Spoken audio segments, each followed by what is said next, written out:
أعوذ بالله من الشيطان الرجيم بسم الله الرحمن الرحيم نحمده ونصلي على رسوله الكريم رب اشرح لي صدري ويسر لي أمري واحلل عقدة من لساني يفقهوا قولي ربي يسر ولا تعسر وتمم بالخير آمين يا رب العالمين.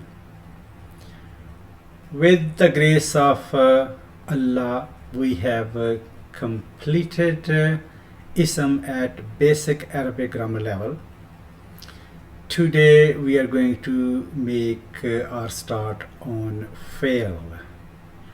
As you remember, when we started discussing Arabic grammar, we said that parts of speech in Arabic are only three, and these are called aqsamul kalima.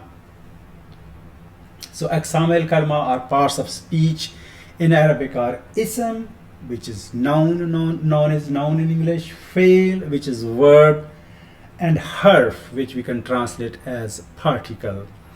So up till now we have been talking about ism, and during the discussion of ism we did address some particles such as inna. As we are going to discuss fail, some other particles will also come into our discussion. So there's not going to be a separate topic of particles. We have completed ism, and our next topic is fail. Fail in Arabic is divided into two, covering three sentences. So sentences are three, but fail is only of two. Madi, which is past, and that covers past tense, we call it past perfect tense, and mudari'a, which covers both present and future. Before we make formal start of verb at basic Arabic grammar level, let's recap. We have talked about patterns and roots in Arabic. So if we look at these words in these three horizontal lines, so we do not necessarily have to know the meanings of these words at this particular point in time, but if you look carefully, start reading from here: kitabun, maktabun, kitabatun, maktabatun, katbatun, maktubun, khatibun. You will see soon that three letters are contained in all these words.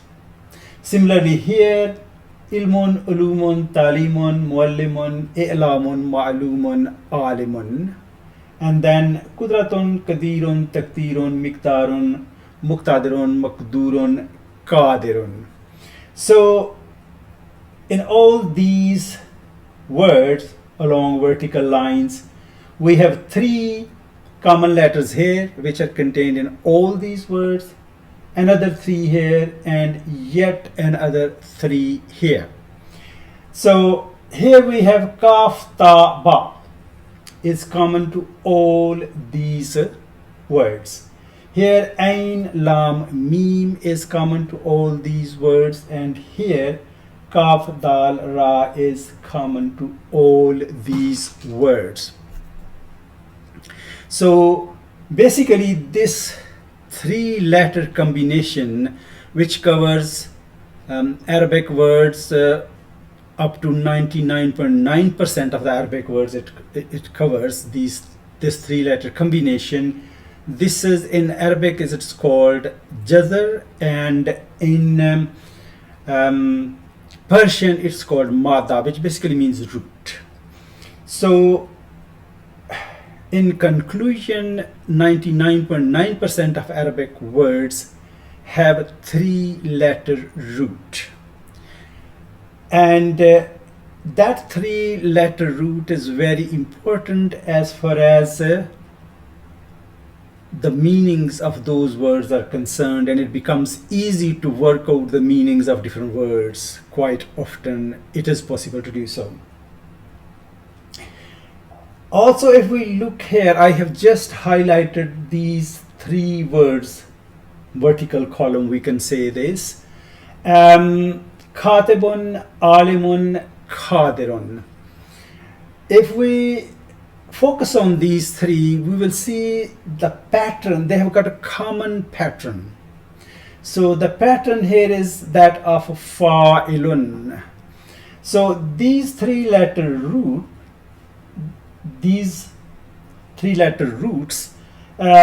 for the purpose of teaching, training, learning, they have been given the name of not really dummy root, but kind of model root, which we call fa and lam.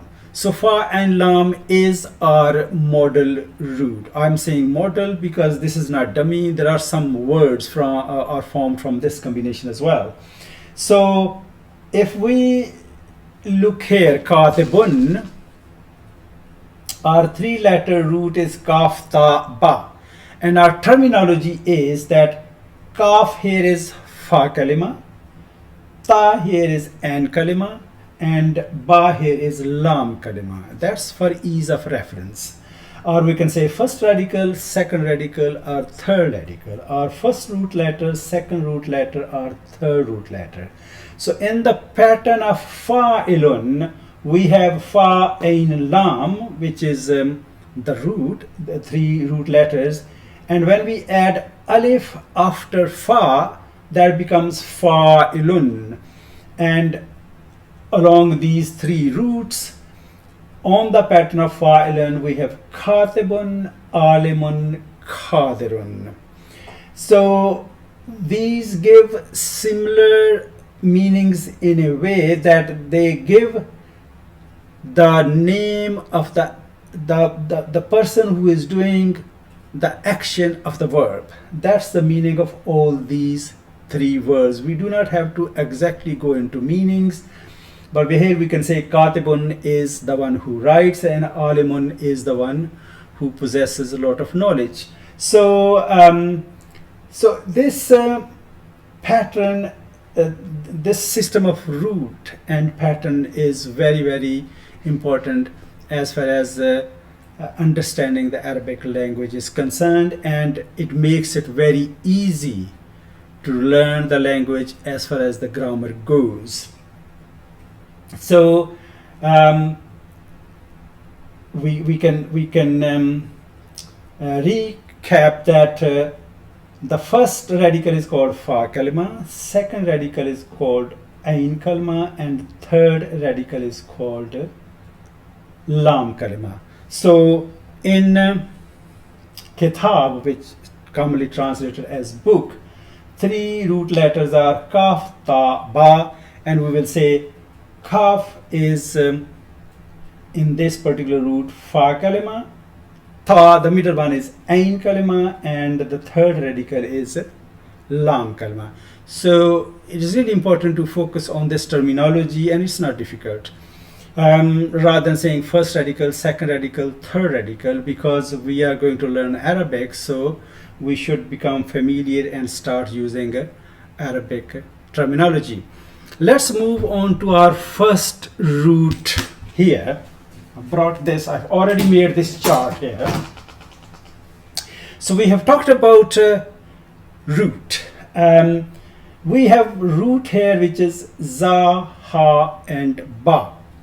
And za, ha, ba is equivalent to saying in English to go. It gives the meaning of to go, and we know that in English to go is a kind of masdar. We have said it's infinitive, which behaves or is considered to be equivalent to the concept of masdar in Arabic.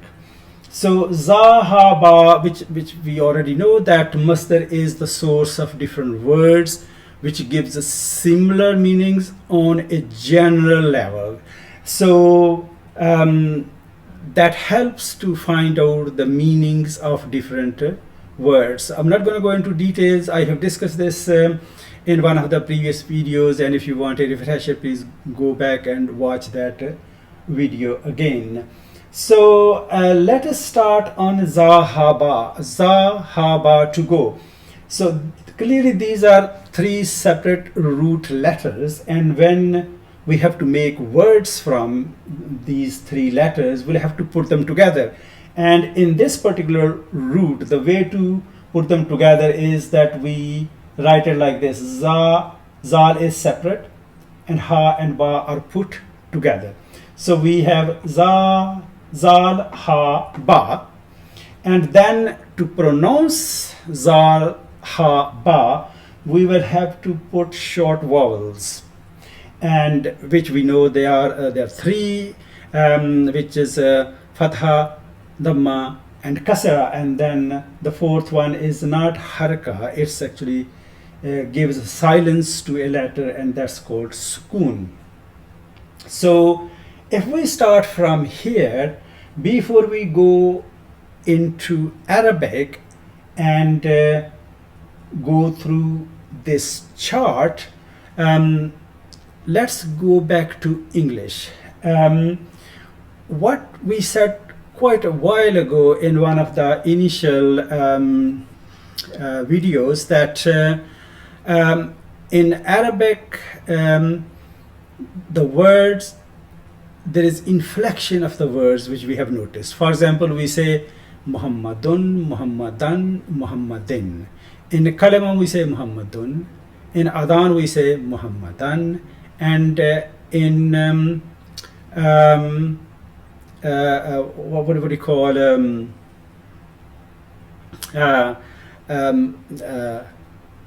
Durood, we say Muhammadin. Okay, so Muhammadun, Muhammadan, Muhammadin is inflection, that the words change, and the change occurs in the last part of the word. This inflection, when it is applied to nouns, we know it's called declension. So nouns in Arabic decline, we know that. And when that inflection is applied to verbs, it's called conjugation. And the translation of that is tasrif. Tasrif means surf changing of the words. Basically, that's what tasrif means. I have also discussed this word in one of the previous videos when we discussed what was the different sciences of Arabic grammar, and we said one of them is tasrif, surf, the science of surf, science of nahw and science of surf. So science of nahw is how we put different words together, whether they are ism or fail or harf, the way we put them together to make sentences, that's nasab. And how the words then change with these harka, that's our surf, the sense of surf, which is then the conjugation is called tasrif. So if we do conjugation of to go in English, we start with the first person. So I will say we will do the past tense because we are starting with the past tense. We are starting with Madi, and with the time we are going to move on to Mudare. So when we conjugate to go in the past tense in English, we start with the first person and say I went, we went. So I is both for masculine and feminine, and we is also both for masculine and feminine. So there is no gender differentiation here in the first person. When we talk about conjugate that in the second person, we say you went. If it is a man, we will say you went. If it is a woman, we will say you went. Again, there's no gender differentiation here either. And again, in plural, we'll say they went. Many men and many women, they went. So again, there is no gender differentiation here either. When we move on to third person in English, we say he went. So gender differentiation has come here. He for male, for a man, and she went for a woman. And then we say they all went. We will say if they're all men, we will say they went. Or women, we will say they went. So basically we have 2 plus 2 4 plus 3 6 conjugation forms in English of this we can call masdar to go.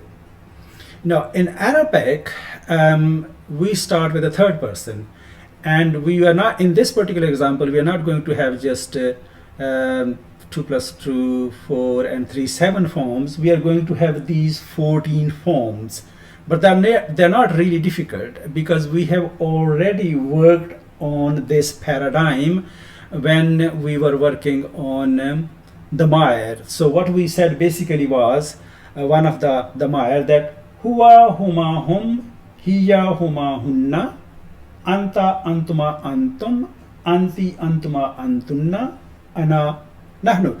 So the pattern, this paradigm is the same, but now we are going to go through this paradigm with different verbs. So to go in Arabic will be zal ha ba, and because we start from the third person in Arabic, so after putting za ha ba, zal ha ba, not za, zal ha ba together, we will have to give short vowels, harka. So it makes it easy in the third person singular masculine first form here. The first radical, which is fa kalima, takes fatha, and the third kalima also takes fatha. We can put blindly fatha here, and we will be okay. So that will apply to conjugation of all the verbs in Madi, in the past tense. The middle kalima, which is ain kalima, the harka will change from verb to verb, and this may take fatha, this may take dhamma, this may take kasra. So in the case of to go, it takes fatha. So that's why I've highlighted that with the red color here. So our third person masculine singular conjugation form of to go in Arabic is zahaba. But zahaba does not really mean to go, because this is not masdar. This is first conjugation form of the verb, and it actually means he went. Zahaba, he went. So where is he? We cannot see here. We cannot see he here. He is basically huwa. So you will say, okay, why don't we say huwa zahaba? If we say huwa zahaba, then huwa is noun, and that will be the mubtada, because we're starting the sentence with huwa, which is a noun, and zahaba will become its khabar. So that will not remain jumla failure. We will have to make jumla failure here, different jumla failure here, rather than jumla ismiya. We took quite a bit of time to go to jumla ismiya in the first part. Here we're going to start making sentences straight away from the first video today. So zahaba means he went, and in this particular case, when we say he in the form of his dhamir, we are never going to see he here. We are never going to see huwa here. Zahaba will mean he went. When we go here, because in Arabic we have got tasniya as well, so if we want to say those two men went, so we will say, we will have to add alif here after this third radical, after this lam kalima. So that then becomes zahaba. This is zahaba, zahaba. So in a way, this is actually is file here, because every verb needs a doer of the action of the verb, which is called file. So every fi'l has file. The file here is hidden, which we call mustatir. It's just Arabic terminology. You don't have to remember at this point in time. And here, that has become visible in the form of this alif. And zahaba means those two men or those two boys went. And then we have they all went. And in this case, you will see here that these Zal Haba, they are coming together everywhere. There's nothing in between them. Every addition which is happening is after the third radical, which is the lam kalima. So in this case, we add waw, and that becomes zaha bu. Because dhamma goes with waw, fatha really doesn't go that much with waw. Fatha goes with alif. So fatha has got affiliation, we can say, with alif, while dhamma has got affiliation with waw. So if you have to pronounce waw properly, it should be preceded by this dhamma. Though this is not always the case, but in conjugation, that always works. So zahabu. So here fatha has changed to dhamma because of this waw, because dhamma goes with waw.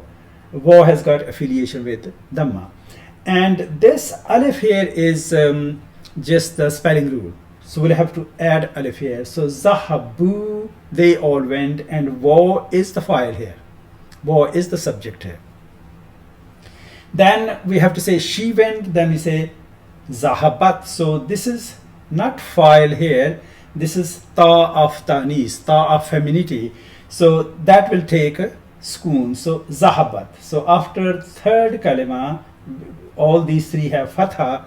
This ta of tanis is going to take a schoon, and our fourth conjugation form is zahabat. She went. Again, we cannot see she here. We're never going to see she here. In dual form, in tasniya, those two women went. So similarly, alif is added after this ta of tanis, and because we have added alif, and before alif we are going to have fatha. That is zaha bata. So up till here you will see there is one kind of, we can say, one kind of theme or one kind of pattern up to number 5. And then comes the turn of they all those women went. And one way of just memorizing it or having this in our brain, at the level of brain, is to think of this is Noon Niswa, and the story goes that Noon Niswa, she wants a schoon before it. She wants a silence. She says, I have been up since morning. I did say my prayer, and then I got children ready. Then I made breakfast everybody, and then I took children to school. Now I want schoon. So Noon Niswa demands schoon. It's just a way of saying it. So when we come to sixth form, the last kalima here, the third kalima is actually this, but the file here, before the file we will have schoon. So this becomes zahabna. They all went. All those women went. And from here, when this schoon comes on the third kalima, which is lam kalima, in this case it is ba, the lam kalima, this schoon persists throughout the conjugation. This is just the way it is. So from here, this different pattern or theme starts, and it persists till the end. So zahabna, those all women went, and then we have zahabta. Ta is file here. So you went, you male went. Zahabta, zahabtuma, you two men went. So we can see here, this is just like anta. In anta, we can see ta here, not an. Here, it doesn't go like this. It's huwa, huma, hum, hiya, huma, hunna. Here we can see noon. But here, anta, antuma, antum, we can see ta here. So, zahabta, you went. One male person, one man went. You two men went. That will be zahabtuma. Zahabta, zahabtuma, zahabtum, you all men went. So anta, antuma, antum. So those Damaya, they have started making their appearance, kind of their appearance here. Not only the presence here as it is, but kind of you can see them partly here as well. Then Anti will be Zahabti, she, you, female went. Zahab Tuma, you two women went. And Zahab Tunna, you all women went. So that's our second person. Third person, second person. And when we come to first person, then we have again Ta here, but this time Ta takes Dhamma. You know, here it takes Fatha, here it takes Kasra, and here it's already taken here Sukoon. So we are left really with Dhamma here. So Zahabtu, I went, and Zahab Na is like this, but there is Alif here. So this is Zahabna, this is Zahabna, we all went. And in first person we have only two forms, because if two men are standing on a stage, they will say we went.